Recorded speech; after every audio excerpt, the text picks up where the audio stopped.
This is a rural area. There's no job opportunities around.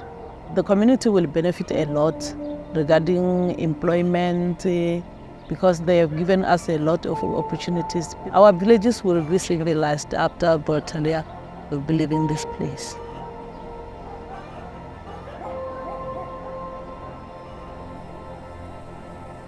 I think this is going to be massive because we foresee that during the project, starting from the pre-construction, construction, as well as the operation and maintenance phase, we foresee that we will employ over 700 people through this project.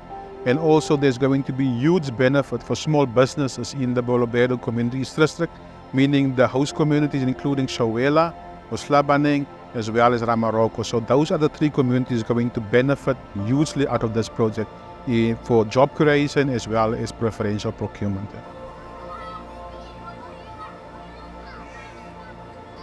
Together, we find ourselves at the start of a journey towards something great. This project is very well aligned with our mission and purpose as a company: improve the global environment by fostering local development. It represents a beacon of hope for a brighter future within a community which has high unemployment rates and people living in difficult conditions on a daily basis.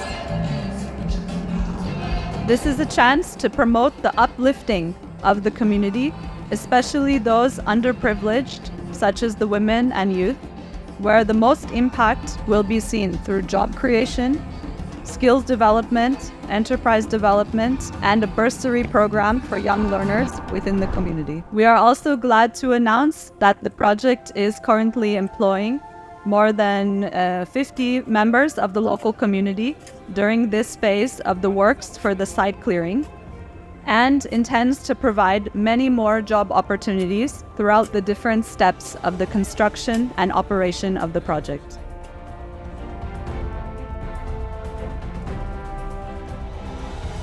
I think the reason why it is so important to engage the community is because this is a huge benefit for the communities, and if communities are not informed, if they are not engaged with, it's going to be challenging. Hence, we foresee that we need to engage the community regularly. It is why we appointed in each community a community liaison officer just to help and assist us to have the communication channel always open, ensuring that the community in this project is going to be successful.